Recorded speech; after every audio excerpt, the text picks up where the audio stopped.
Hi, I'm Io. I'm an artist from London, and today I'm going to teach a class about surrealist painting, in particular this technique known as automatism. Um, Surrealism was sort of invented in the 1920s, and the Surrealist Manifesto was written by a writer called André Breton, and it described this new form of art which was focused on accessing the part of the mind which dreams, basically. And surrealist painting can be separated into two main categories. One is these paintings which just use sort of dream imagery and are about dreams that the artists had. So Salvador Dali is quite a sort of prominent example of this.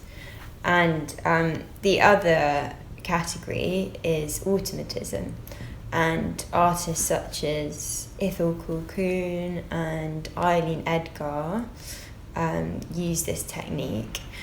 And it's basically the idea that you create random marks using lots of different processes that they invented, such as like pouring paint, almost sort of marbling paint, or pressing objects into wet paint, or even using smoke from a candle to create random marks which you then interpret into an image.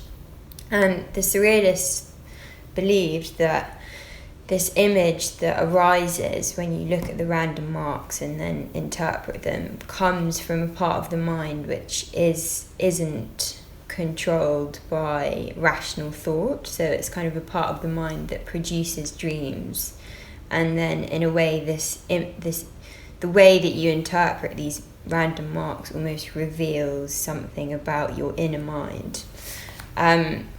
However, there are lots of contemporary painters which use the sort of same techniques that the surrealists developed, but they don't necessarily believe in that these images have the same significance.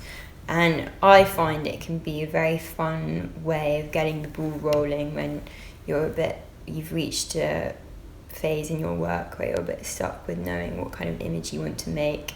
And actually, if you learn to pour paint properly, it can create these really beautiful images, which are quite sort of organic looking, and it gives you quite a sort of beautiful foundation to work with. So there's almost a bit less pressure about, you're not faced with the blank canvas kind of thing.